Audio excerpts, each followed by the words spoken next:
Here we are. Fantastic.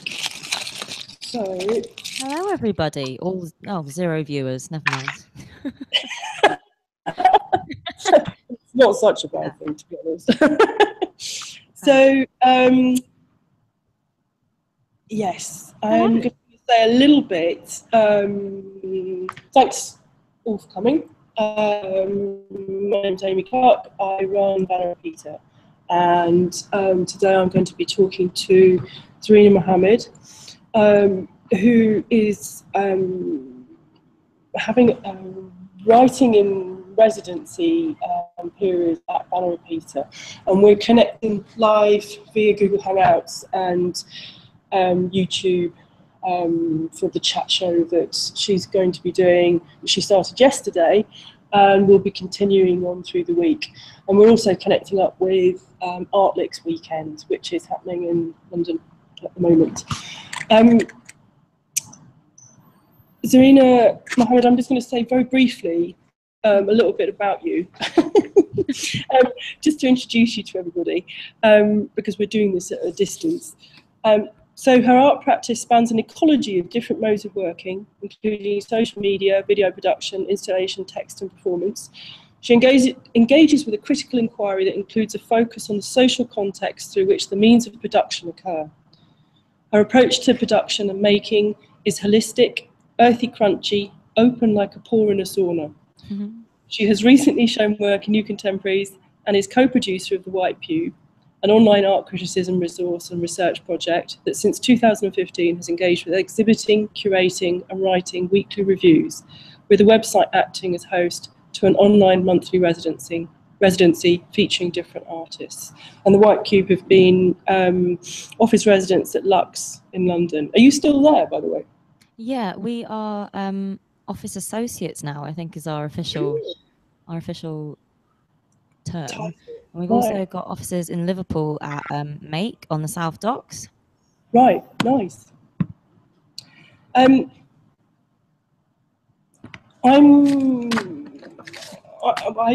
went to, maybe I should say a little briefly about how we started to talk as well.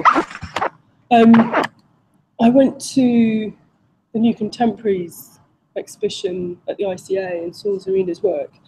And then that sort of motivated me to then go and have a good old rat around her website and discovered that there was something very interesting for me about this understanding of how one might work within this ecology of different media. And it seemed to me very apparent that there was a sort of emphasis on no particular sort of substrate or media or production having more weight than any other. So there was a sort of equality there that was going on across these media, which was very interesting.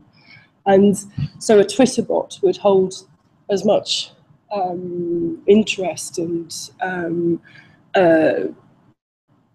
potential for critique that say a textual production of a more traditional sort might. And there was something very interesting to me, is I've also sort of been probing those kinds of ideas through my own practice, but also through the Banner Repeater program. And this is kind of sort of how we started to talk. And then I discovered that she also is obsessed with diagrams. So for even further sort of understanding of perhaps how you might begin to think about many things working together. So a sort of configuration that might be depicted through, say, a diagrammatic form, you can sort of start to see how this might sort of work as a sort of cluster. And the producer, the artist, I guess, is just one of those amongst those many different forms of media and ways of producing.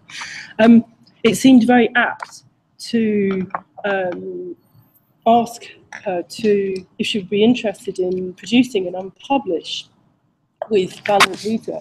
And I'm just going to very briefly say something about unpublished to sort of set us off, as it's the sort of, with thinking through what it is to Twitter and what it is to write via Twitter. And there's a sort of I guess it's not really an end goal, is it? It's kind of it's one articulation of what those ideas how those ideas might be produced in the form of one of our unpublishers. And Unpublished is a series of critical works published on paper, disseminated from Banner Repeater. And the name Unpublished refers to a conversation between Julian Assange, WikiLeaks founder, and the curator Hans-Ulrich Obrist, where Assange speculates that, contrary to what we may suspect, traditional print media has a potentially longer shelf life through the wide distribution of papers that resist the censorious reach of the authorities, commercially or politically motivated. And despite the seemingly democratic and open space of Web 2.0 and the global accessibility this platform suggests, the management of online data is exceptionally open to abuse in that it's very easy to delete, so that no trace is ever evident of it having been there. And he makes this speculation that printing on paper might just have a long shelf life, and this might provide a different form of distribution and the kinds of text that might be produced through that. And just to say very briefly as well, it's not a fetishization of paper at all. This is just one substrate of many others. I mean, this is just interesting in a very particular kind of way to sort of almost compare and contrast with the other ways that we're producing in the present time. And all sorts of fantastic people have been involved with this series. It's included Nina Power, Arcadia Missa. There was 2orbits.com commissions with Tara Kelch and Prayas Abhinav, a tabloid take on Mexico's Economist with Ellen Publicado, which is the unpublisher in Spanish, with contributions from Mexican writers and artists, Nadia Cortez, Miguel Trancosa, and Isaac Olvera, which was supported by Museo del Chopo in Mexico City. And more recently, Yuri Patterson did a post-face Pretty Good Privacy, which was also looking at this idea of printing on paper as a particularly interesting idea of, again, avoiding the reach of censorious sort of ambitions of the government. The series began with a work of mine, which is this one, that looked into the use of language in an otherwise unprecedented view into the life of Chelsea Manning, a 22-year-old armed intelligence analyst, regarding her online exchanges with the queer activist Zach Anteluk and the ex-hacker Adrian Lamo in the lead up to Manning's arrest for the leaking of US-sensitive military documents. And we're very familiar with this story now. This is sort of, you know, we fully understand this. But it was really shocking to me to be sort of, not only had she shared this great amount of data by uploading it to WikiLeaks, we were somehow then also privy to these very personal conversations that she was having with various people in the lead up to her arrest, and it was an extraordinary thing. So this sort of exists as a I'm going to hold them up now to the to the mic, but I'm going to pass them around here as well. And basically what we're hoping to do is to drive towards a version of one of these that Serena and I think quite a lot of other people actually, isn't there? There's going to be a number of there's quite a lot of people collaborating, if you like, or you're in conversation with, and very specifically sort of thinking about ideas of what it is to Twitter. So do you want to say something about perhaps your different Twitter handles that you've got? Yeah, of course. I've got 4 Twitter accounts, I think, on my phone, which first of all is like way too many for one person, but like somehow I've got all these accounts. I just kind of juggle them. So I've got my personal account, which is at Zarina Mohammed, and then I've got the shared White Pube account, which is at the White Pube, and then I've got my Twitter bot, which is I've forgotten the at Zaruna M. Yeah. Not sure why, but and then I've got my Anon account, which I'm not going to say the app for because I haven't got any followers, and it's just I scream into it occasionally, and it's just there for like weird anonymous, like when you just want to like write words and like expel thoughts from your body and like kind of just get them out. Like have I that. think that's particularly interesting. There's something, and I think that's kind of unique perhaps to that, to Twitter. Did everybody get that? That was so. There's an anonymous Twitter handle that's then tweeting. And have you got any followers on it? No, actually, I mean, I think I've No. got 2, but I'm pretty sure they're Got bot 2. accounts anyway. So I'm not sure how to get rid of them. They're just Right. like those accounts that like follow people automatically. I'm not sure anyone's actually looking, but right. Because that's I thought that was very curious. We held a workshop about 3 months ago, wasn't it? yeah. And it was a really nice sort of informal kind of chat that everybody was having about words of Twitter. And it turned out that quite a few people who had anonymous Twitter accounts, and they were just tweeting into the void. And this was sort of performing some kind of, it was really interesting. Yeah, well, me and Gab were talking about it yesterday, and because we had a really nice moment a few months ago, I think around the same time as that, around the same time that we did the workshop, I was talking to Gab about it, and she was like, oh my God, I have an on account as well. Like, I just kind of scream into it. We both kind of looked at each other, and I was like, but I have an anon account too. And we were like, oh, should we follow each other? No, let's not follow each other. Like, let's just accept that we both do this thing, and like, oh, we can talk about screaming into it. And we were talking about how she uses it, and she was saying that she uses it in quite a systematic way. Like, she'll say, if she has like say a problem with an interaction she had with like say her sister, she'll say, and then like her sister said this and that's what it did to me, and then I did this and this is how I felt, and like it'll be like a blow by blow. Right. And then it's a bit more sophisticated than how I use it, which is pretty much just kind of like I use it to like locate feelings rather than map them. Yeah. But she likes being able to kind of like see them as like, okay, that's why that happened and that's why I felt that way. Whereas I'm kind of like, I'm still at that stage where I'm like, oh no, I felt like this, and like, that's enough for me. Because that is almost a sort of mapping of a similar sort of analysis to Nalasan kind of sort of situation, whereby the stuff that's going on is actually the working through of whatever it is that's happened to sort of process it almost. It's I thought it was very curious.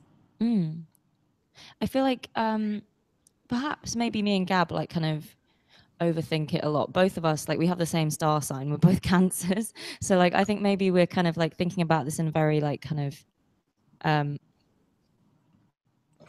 in like a very specific way, and kind of like we're both writers, we're both doing the same things, and we like the way we write is very specific, so like it's very kind of like subjective and driven by, you know, that emotional part of yourself, the part that like rationalizes emotionally. And I think in the process of like being the white pube, we've got better at writing and kind of locating our emotions within the writing, and so like it kind of makes sense for us to to like write through our emotions separately from art. But I'm not sure how many other people like do the same thing as us, which, I mean, I'm talking to Akib on Tuesday, just having a look at the schedule. And I know that Akib has got an anon account. We were talking to him about it in the workshop, and I guess it'd be nice to like kind of compare and contrast how like everyone uses their anon accounts, because I find it quite like a curious thing. Like I always want to ask people like, oh, well, what do you tweet about? Like, without kind of going into depth too much. And like, how do you do it? How do you use it? What does it do to you?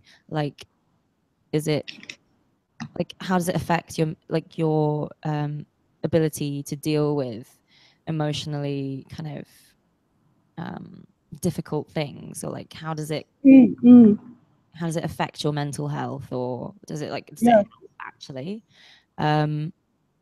So yeah, hopefully maybe go into that a bit more on Tuesday with Akib. I feel like me and Gab definitely do use it in a specific way that's like quite similar. I'm not sure if everyone else is as weird as us in terms of I bet they are. Probably.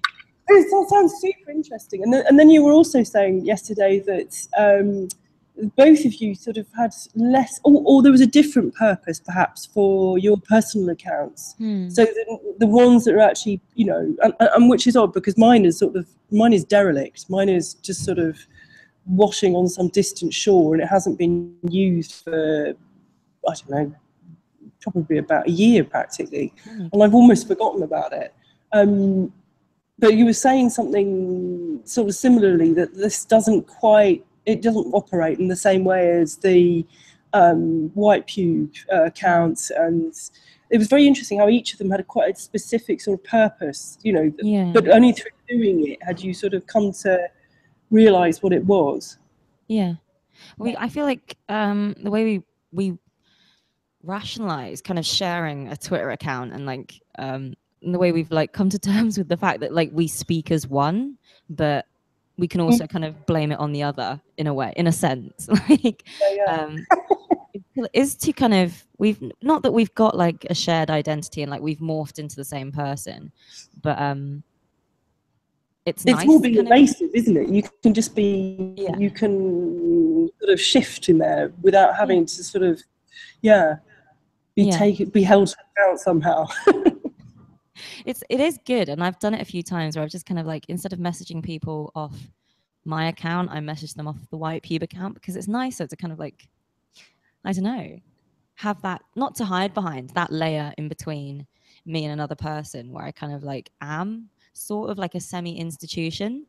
And I guess like having that like lack of personhood there, like in a very present way, and kind of, I guess that's kind of more a question of like, what is collective identity, and like what does it mean when you are collaborating? And like I guess that's more like, that's more to do with the politics of collaboration. But I mean, it does a very specific thing when it comes to us tweeting, and we always find it so funny when people can tell who's tweeting, or when people guess who's tweeting. And like, most people are normally dead on, but like sometimes when they get it wrong, it's like, no. And it feels like an amazing joke. Like that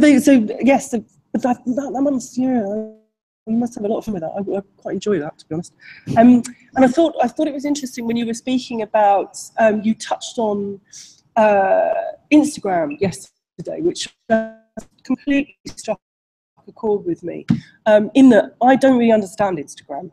Okay. I'm at a loss what really happens on Instagram, because it doesn't link, it doesn't sort of, relate to anything else. It is a part of a wider ecology, but actually it's very foreshortened in can, merge and mesh with other productions. It's just, there is obviously a purpose in image production, but it does seem like it's just a stream of images, and I find it really frustrating that you can't then sort of chat.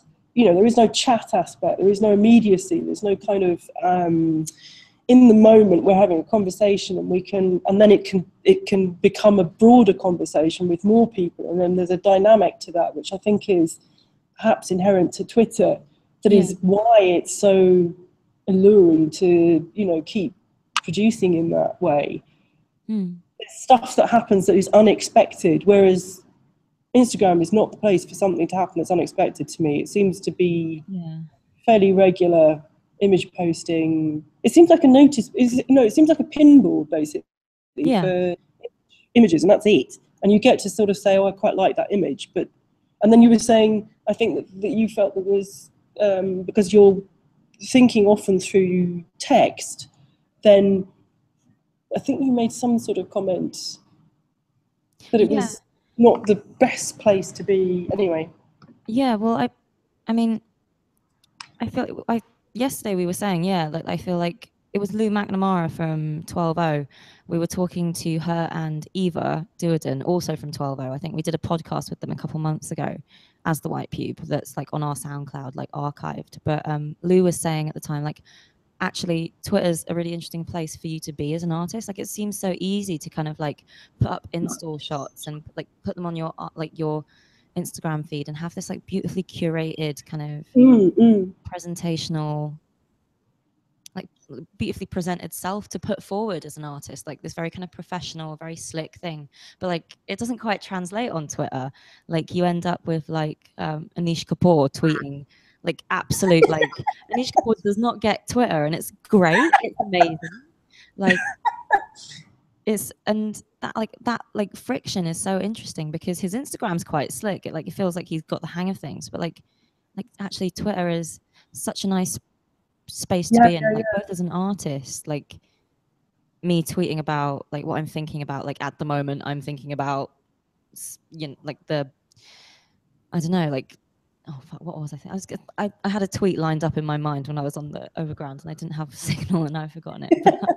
But like kind of weird kind of fragments that are on my mind that do eventually kind of trickle down into like the work I end up making. But like it's nice seeing those little kind of fledgling moments where it's like ephemeral and not quite pinned down. Watching that like slowly translate into things, like there's something so odd and so weird about that I really kind of I feel like that's... there is a dynamic aspect to it, isn't there, where these things they could turn a corner and it would be an unexpected corner. And I think there's something also about perhaps, you know, not really sort of, you know, failing is also sort of, you know, a very real aspect of Twitter. You know, you have highs and lows, and that's just, I think, naturally a part of it. You can, you know, one of your tweets can go wild and then another one can die in the sand on its own. You know, it's just not guaranteed at all. And there's, I think that sort of liveness is more sort of alluring to me than and also, I mean, I think that funnily enough, insofar as what a Twitter bot can do in that sense, I think is actually really quite interesting as well. It's just sort of, you know, it's okay, so it's doing its automated production into Twitter, but then the ways in which other people react to it, I think is the, you know, something sort of else happens there that again could be unexpected. And I remember when we started our Twitter bot, it was very, it was amazing who sort of joined it and who started tweeting about it. I was always sort of surprised that anybody took any notice of it at all, in fact. How it works. I find that my Twitter bot is like quite well loved, a bit more than I am on Twitter. Like I kind of it's like notorious beyond myself. Like it's kind of like I feel like people like my bot more than they like me. I get really like in my feelings about it. Like it's better than I am. Yes. Well, I'm quite fond of your bot, actually. I have to say, it comes up with some corkers every now and then. It does some very interesting stuff.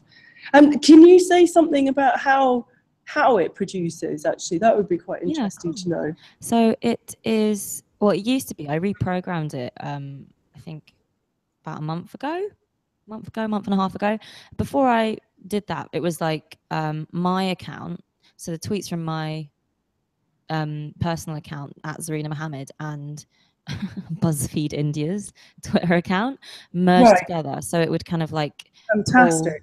It would pull from their tweets and my tweets and like including with replies and my faves. I think the tweets I've liked. I have no idea how. I don't know how to turn that off. But like it kind of used to like use that as a big pool and like rummage around and like just construct sentences. And sometimes it would borrow like 2 words. Sometimes it would borrow like a whole tweet and just tweet it verbatim, depending on like how it felt. Right. I have no idea how the code works, if I'm completely honest. I followed a tutorial by Sarah Sahim. She wrote a really good tutorial on Medium, I think, and I just kind of ended up DMing her and asking her how to do it properly. Right, fantastic. Yeah, and it like kind of like mashes up my words in a really nice way and like kind of puts it all together. Twat a ruined discourse. Yeah, which is superb. I've never tweeted that. I think I've. Yes, but I think it's also interesting that you've chosen BuzzFeed as well, because I think BuzzFeed is actually super interesting. I think it's sort of easy to knock BuzzFeed, but actually I think it's one of the few places that has managed to inhabit the space of online news with any degree of agility, really. So on one hand, they've sort of they're rolling with the whole sort of clickbait kind of headlines, but at the same time, they're quite invested in investigative journalism still, which is really, you know, quite a thing to pull off. And you can see over the last year, funnily enough, that there's been they have come out on top. I was quite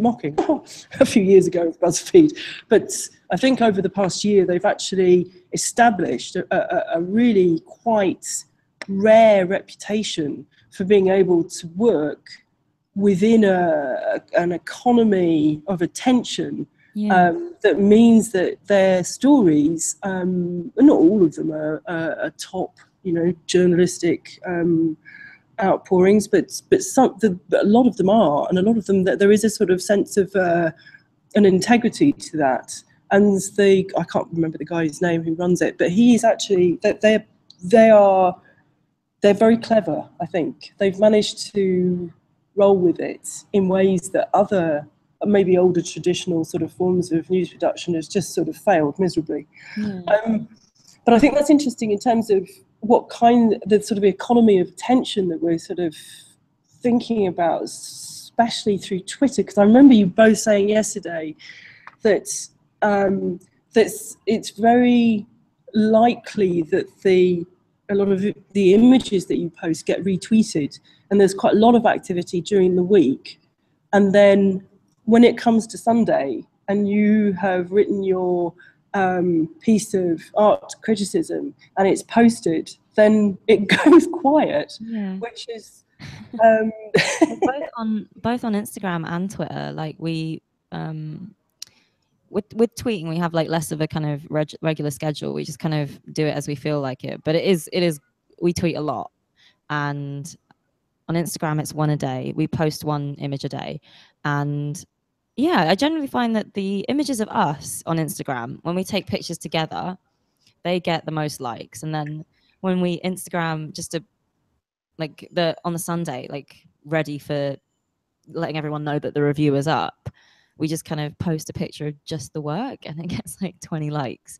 And it's like the disparity between that and like the images of us that have like 400 likes, like trying to negotiate that. And it translates to Twitter as well. Like we have tweets with like 100 likes, 200 likes, like 40 likes or whatever. And then the tweets about, oh, by the way, here's the link to this week's review, like 1 like.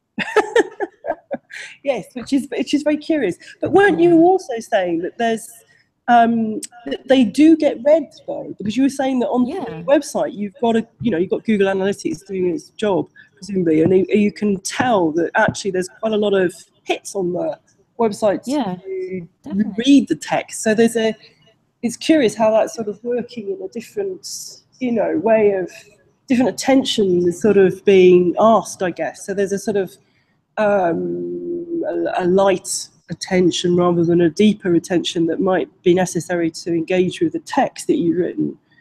Seems to be sort of working together in some capacity. Yeah, I mean, I'm never too worried about like I feel like we don't really weight these things as heavily as like maybe other people do. Like kind of numbers on Instagram and Twitter only, like we're only interested in them because it's just like pure fascination. We're like, how did that happen? It's not like we kind of weight them in, like they're not like of value in that kind of like soft social capital way to us. It's just kind of like curious, I guess, more than anything. But yeah, we get how many? I don't know the number. It is a large number. It's a scary number of like hits every Sunday. I think it's like, I know the average is like 8,000 a month, I think. Or last time we checked, it was 8,000 a month. I'm not sure. I don't like looking at it. Like, so, like, not too worried about who's reading it, but like, the website feels very separate from what we do on both Twitter and Instagram. I feel like we have a lot of conversations about what we do on Instagram because that's like a very kind of, guess it feels like it needs more explaining. Like, why your art critics, why are you on Instagram stories, like talking about what you had for lunch? Like, and we're like, no, wait, no, this matters because, and then we like talk about, we spend a lot of time, like when we do talks at universities, we spend a lot of time talking about what we do on Instagram and like why Instagram stories is important while we're going around like an exhibition, or like if we went to, when we went to Berwick Film, the festival up in Berwick, why we Instagram storied that entire time, like us coming out of an Eisenstein screening, like, oh my god, that was so boring, like why that is important. But the mode of like the pace of Twitter, I feel like we've never really spoken about that. So it was really nice actually to like chat to Gab about it yesterday, because we've never gone that much into depth about it, because it feels like a bit more of a subtle level. Like it makes sense for us as critics to be on Twitter tweeting people, like responding to things like the Hetty Douglas, like when Hetty Douglas kind of popped off on Twitter, what was it, like about a few weeks ago, it made sense for us to be on Twitter like responding to that. But like it is still a very weird specific thing that we do, and I feel like I'm like, it's nice to kind of like, it felt really good to like actually chat about it, like have a proper natter and like check that we were on the same page. Yes. Well, I imagine it did. Oh no. Hold on, say that again.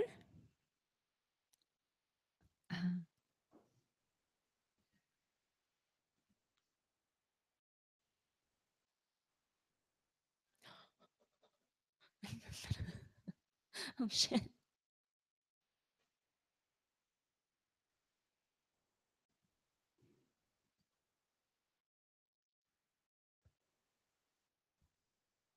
my god. I knew this would happen. Something would go wrong.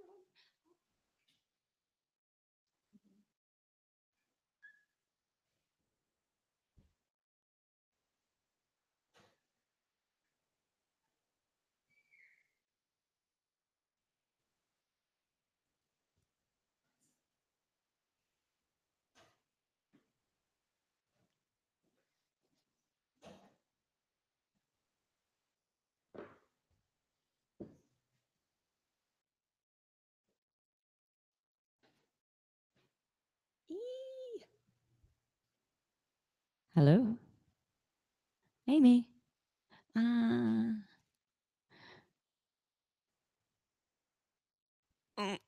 no. Where's she gone? Hey, great. Are you back? Oh, hello. Yes, I'm back. Hello. Yes.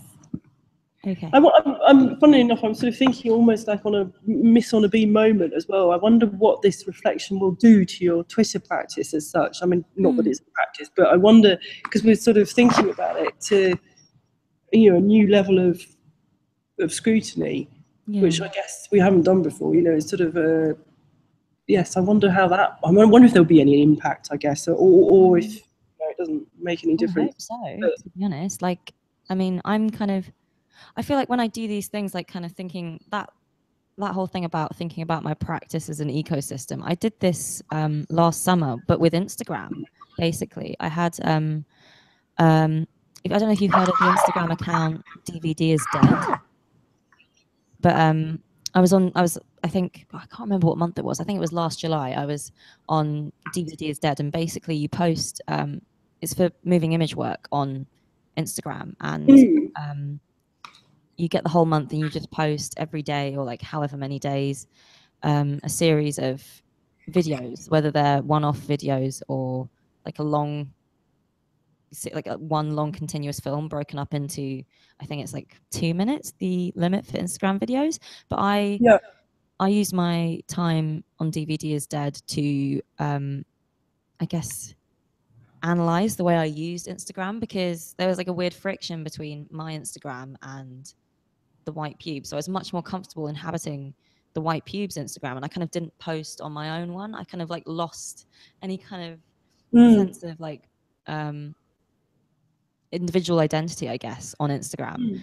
And whereas I used to before think about it as like a nice sketchbook, something really offhand, it started becoming really kind of constructed and quite like almost painful to use because like it became like quite laborious. Like choosing images and it sort of it draws that out though, doesn't it? I think. I mean, there's a sort of aspect of it. Hans Ulrich Obrist is looking over this at some point or other, and there is a sort of quality to it where you want to produce something that's worth looking at. Whereas I don't know if I find that the most interesting of. I mean, it works in a particular way, but I find it a bit. I don't know, just a bit dull, really. I think.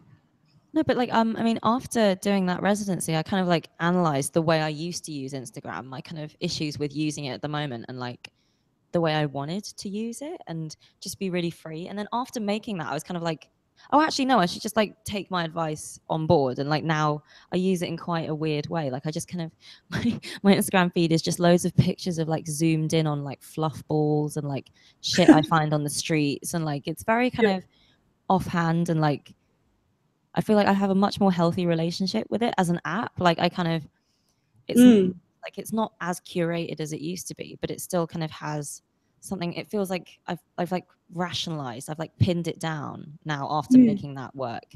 It's like now I'm kind of hoping that this will do the same thing with Twitter. Like after I've like spent so long, I guess, rationalizing and like thinking about how I use it and why I use it, and like kind of really probing into these questions about like me and my behaviors and like the way I specifically do things.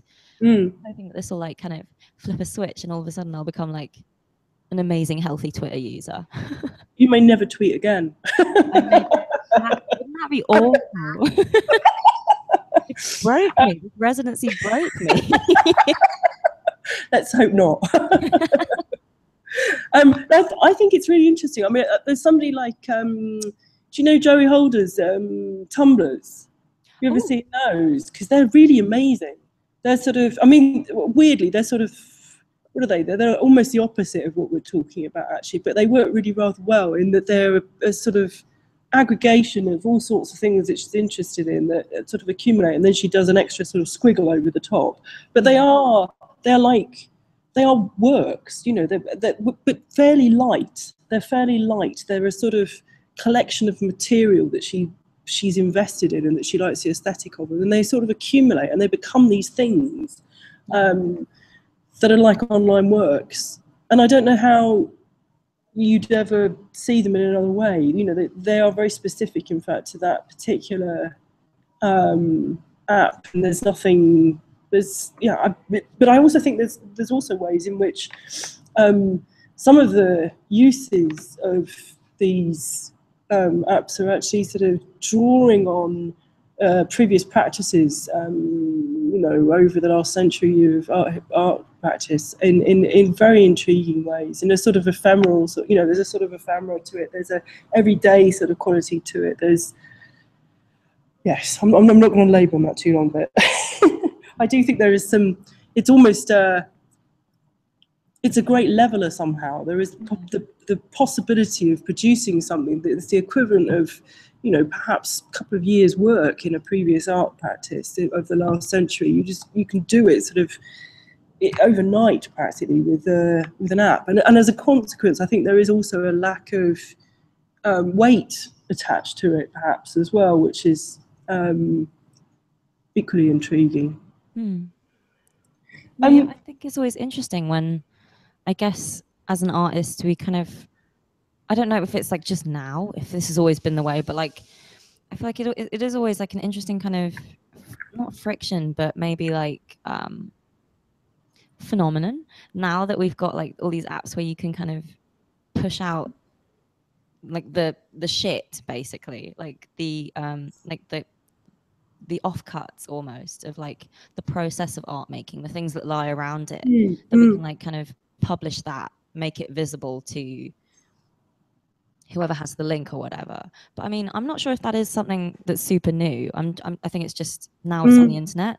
Like I was at the Women's Art Library in Goldsmiths on a separate, like we were just there as the White Pube. We've written a text for an exhibition handout that's going to be on soon. But we were like rooting through the archive and we found all these like bits of mail art, like MAIL. Absolutely, yeah. And I'd never heard of it, but I feel like that's kind of like, these are works in and of themselves, but like kind of they have that same feeling of like fragments and kind of just. Yeah, absolutely. I mean, mail art is a super interesting moment in a sort of developing sense of, it's an early distributed work, basically. And a lot of those works were produced by posting them. So they were accumulating as they were being posted, and then somebody else would do something, and then they were put back in the post and send them to somebody else. Yeah. It was very interesting. It was there. And of course, depending, this idea of being able to send anything anywhere is a fairly new phenomenon as well. So there are all kinds of different problems with different postal services. So if you send it to a particular country, it may not even arrive there. So mail art is this very, I think it's a precursor in some respects to how some of these ideas of a distributed sort have developed.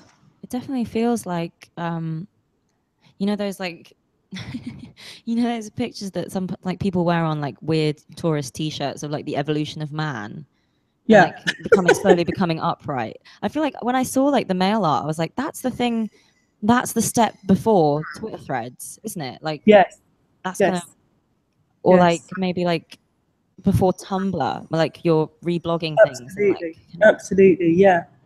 This is very interesting to me because this is what I've been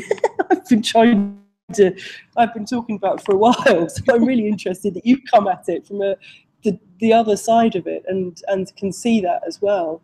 And there's also a shared sense of DIY production there as well. So you've got sort of zines, and you've got punk zines, and you've got a very sort of let's produce these things through the photocopier, for example.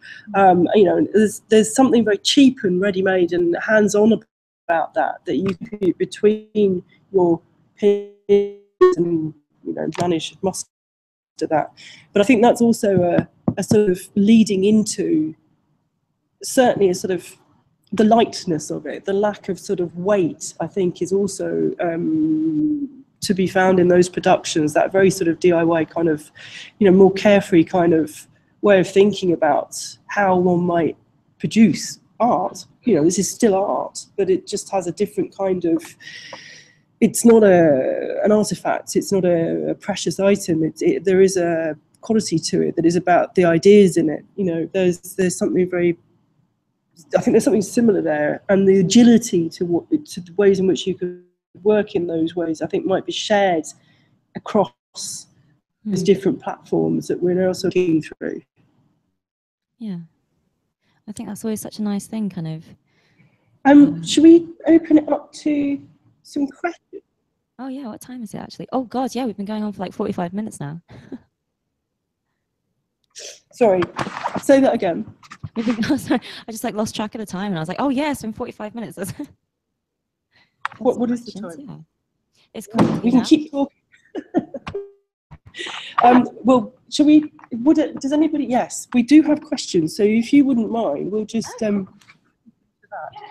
I just wanted to know maybe either one of you or both would talk about Twitter and the gendered voice, because it's something I think about sometimes, and where how gender plays into it. You mentioned the women's library and mail art. My niece tells me that Tumblr is only for girls, so I wonder where Twitter fits into gender. Did you hear that, Serena? Not quite. Can you repeat it for me? Karen, can you literally? Oh, do you want to come to the mic? Yes. We've got to be quiet. I wondered if you might talk about Twitter and the gendered voice and where you think it falls in, because the mail art was somehow made to be part of the women's library. Yeah. And my niece tells me that Tumblr is only for girls to use. I don't know if you had that experience. That's what my teenage niece tells me. So I just wondered where Twitter falls into that. I mean, I'm not too sure, because I always see myself as part of brown Twitter, so I'm not sure I think about it as innately gendered, but I always feel like it's more of a happy place for you to sit as a person of color. Like it feels like there are Nazis on Twitter, obviously, but like it feels like more of a protected environment than say Instagram, or like it seems that like basically people of color pop off a bit more on Twitter, in my opinion. It feels like quite a nice, like, a bit of a nicer place to sit. Yeah. And in terms of like building community and I guess forging links between you and in terms of like shows of solidarity, I feel like that is where Twitter sits, because it feels like like the group kind of politics of Twitter, or at least like the people I follow, like my filter bubble, are like very kind of almost communist, like super left leaning, very kind of militant brown and black people. Like that's my filter bubble, and I'm sure that's not all Twitter users. Like I'm sure, what's his name, Richard, that guy, that Pepe guy that got punched by a Antifa in America. I'm sure yeah, I'm sure that guy. I'm sure his experience of Twitter is very different. I'm sure he's like, yeah, it's MRAs and like Trump supporters, but I definitely feel like it protects you a bit more. Like, so I'm not That's sure. very interesting, I think, because I think that was the camaraderie that's possible there is so on one hand, you know, everybody's slightly fearful, I think, of, you know, what might happen if you do get sort of trolled and if, you know, you suddenly find yourself up against somebody like Spencer. But that's very interesting to then also think about that in a sense of the you know, your comrades also sort of coming to your assistance should you need it. I think that's a really interesting. Yeah. Yesterday, me and Gab were talking about our Twitter troll. I mean, I feel like we only came into contact with him because we knew him personally, and like he went to uni with us. That's the only reason we would have and he sought us out. So like that's the only.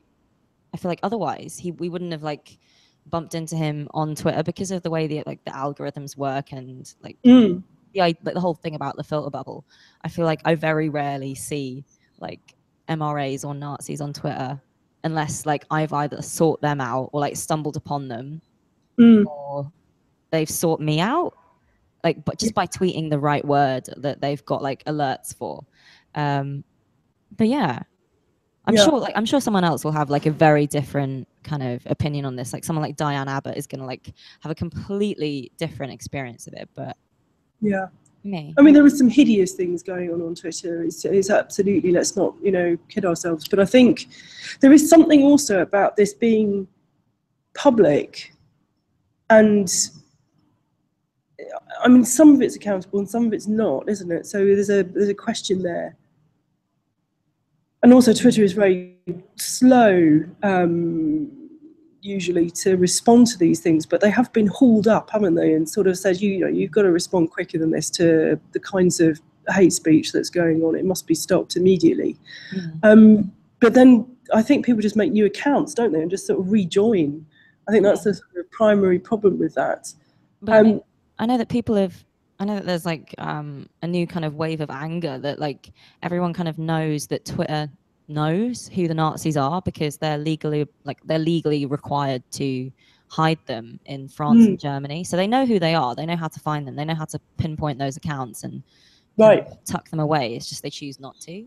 And I guess, I mean, I guess that's more a question of like them as not, I guess institution is the wrong word, but like as a corporation, like more like maybe that's the right word. Like them as a corporation, how neutral do they have to be, and what does neutral mean? Does it mean kind of allowing Nazis to?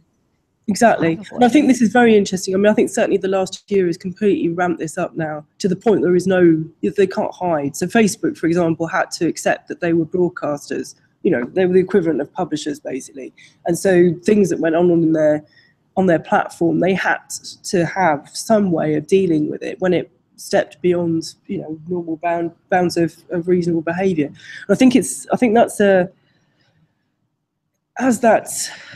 I wonder how that's going to go. I wonder, you know, how will it develop? Because there is no hiding from it anymore. That you do bear a responsibility to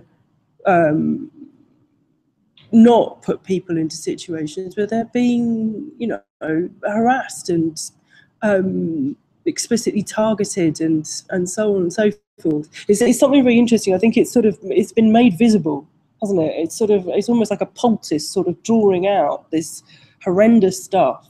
But at the same time, you go, okay, well, I know you.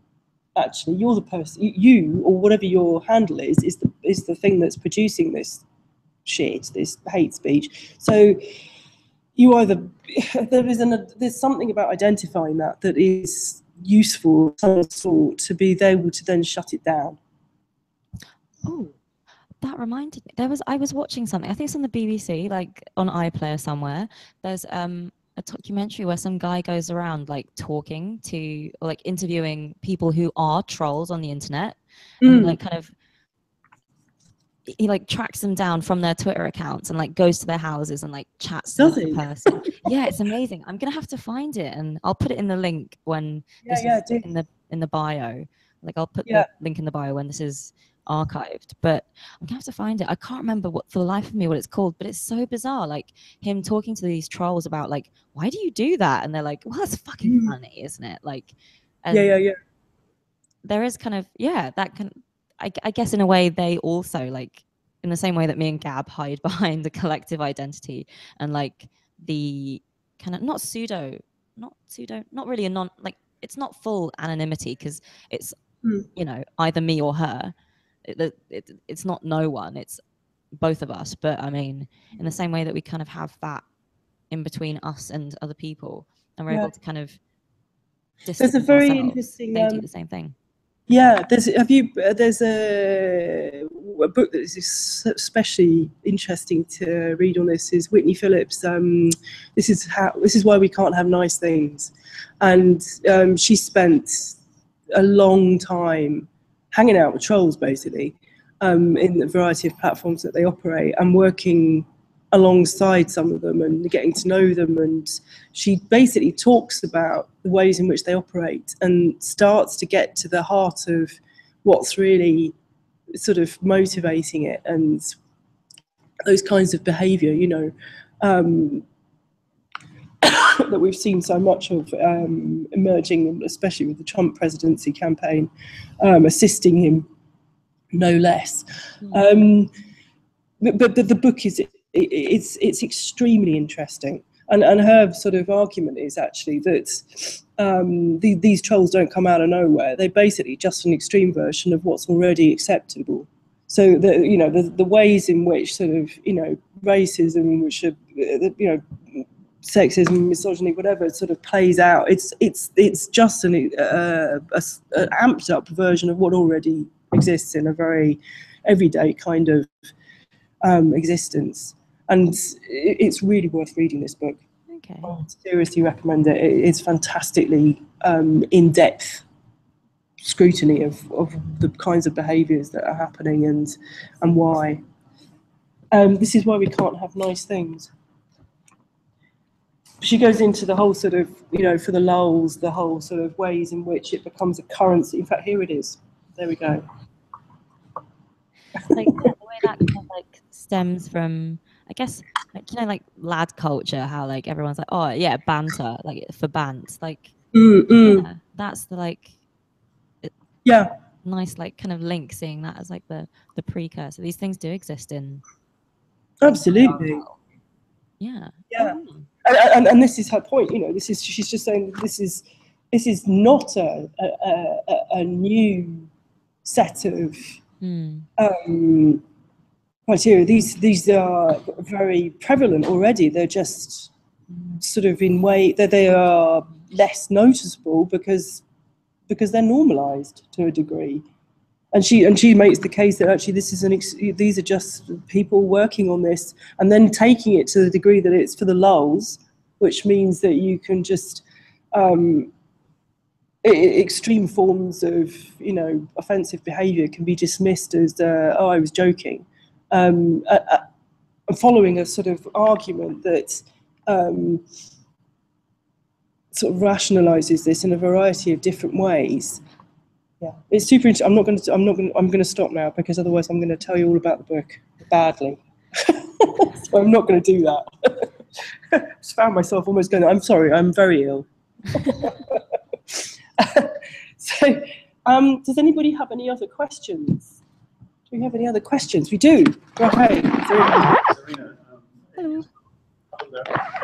it was a question really about the talk, about the talking, about what you're doing with Amy at the moment, and about what the status of this kind of web broadcast is in relation to the work that you're doing with the social media site. Because I get a sense from what you've said, especially what you said about Instagram and how Instagram tends to be our exploration of what Instagram can do, for instance, and maybe there's a lot of sense in which your use of social media is an exploration of what the media is and what it allows, which is quite interesting. But there's a superficiality as well that you've been talking about to kind of content. And I wonder whether the formal discussion of the work that you're doing there is an antidote to the superficiality, or what the relationship is between this talk and the work that you're talking about. Does that make no sense? That's a good question. I don't know what you mean by superficiality. Well, I was just really trying to draw a little bit on some of the comments you've been making about what actually happens when you use Twitter and what gets posted and how the speed of it results in lightness. I mean, I think that was the term that you used. It's light. What appears here. Right. So, I'm wondering whether a layer of work that you're producing in an event like this is necessary, or just what the relationship is between what you're doing here. Well, this is a kind of strange anomaly, isn't it? This is a very odd talk to be having now, I feel like, which is not like the rest of the ones you're going to be doing, I don't think. I think they're actually much more conversational and quite light, but because we're connecting from banner to FOMO to Artlicks and so on, I think this is a slightly more sort of formalised version of what's not going to be that formal for the rest of it. But you say. This one was, no, I agree. This talk is, I think, one of, I think it's, I think we were going to try and use this one to kind of talk about the project and like think about what I'm actually doing, like, and talk a bit more about that, because the rest of them, like yesterday when I was speaking to Gab, it was very much about like, let's just have a chat about how you use Twitter, how I use Twitter, and like the weird kind of tiny specificities within that. And when I talk to Akib, and I've got Christopher Karubi and Akash Chauhan and Hasib Qureshi, like all people I kind of run into on Twitter, like talking about how they, as you know, how they individually rationalize these things, like weird kind of personal subjective specificities. I think probing into that in all the other episodes, this one I think is more kind of broadly assessing, if that makes sense. Does that answer your question? No. My question was very clear, so I'll need to kind of mull over. I think this is going to. I think it's true to say that these conversations are going to lead into then a textual production of some sort that will arrive in the form of a paper printed, unpublished, that is then distributed on the platform at Banner Repeater for free. We are on I should mention this actually, we're on a train station platform in Hackney, and we open 8 AM in the morning till 11 on Tuesday, Wednesday, Thursday. Fridays are kind of more regular gallery hours, and then over the weekend is a regular gallery hours. But we open at 8 AM in the morning because the train station platform is packed and there's all these people commuting, and we get this unique opportunity to be able to give people literally into their hand something such as an unpublished for free. And because people are radically disenchanted with the Metro and the Evening Standard, then they pick up these and take them with them and read them, and then presumably sort of, you know, if they like them, take them home. If not, they might leave it on a train seat and somebody else might pick it up. But we go directly into the public transport in the heart of London. So it's a sort of, you know, it's an interesting way of thinking about these things being distributed. Again, outside, well, there is a specific filter bubble. Always there's a filter bubble. There's always some sort of, you know, reason to be in a specific place at a specific time. But there is an aspect of slightly more sort of random quality to it, I think, of people picking these up. You don't necessarily have to be art educated, for example, to be on that platform at 8 in the morning. You're just going into London to go to a job. That's very interesting for me, that sort of side of it. But I think that's, I mean, I think there's also going to be another workshop, isn't there? And more discussion. And then they're just driving towards something of this sort. Does that answer? Yeah, no, I'd sort of forgotten what you said at the beginning about unpublished, the relationship between that and the talking. So, thank you. Did you have a question? Do you want to come in? Maybe come and sit here, actually, and just Approach the laptop. approach the laptop. Here you go. Why did you think about posting on Twitter anonymous feed rather than just writing a diary? I mean, I have kind of kept, I mean, I used to keep a diary when I was, I guess, 14 till 19, I think, around that kind of time. And it was, first of all, I realized the other day, I don't like handwriting things. I'm much better at typing on like either a laptop or a phone, and actually having a pen in my hand is kind of awkward.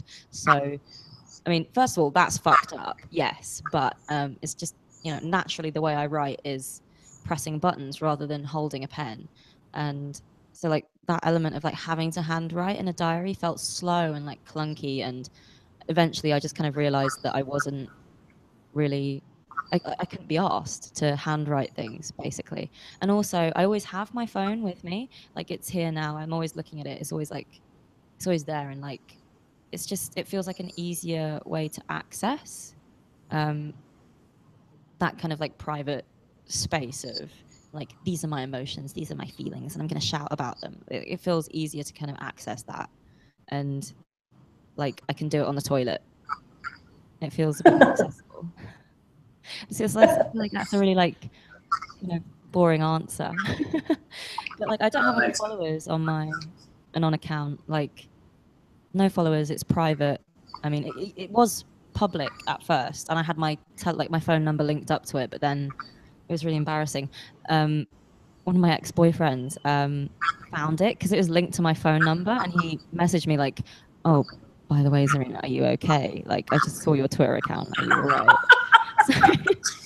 So like now it's private. It's like kind of not necessarily that I want anyone to see it, but it's just there, easy to access. Yeah, easier way of writing. Yeah. Cool. Yeah.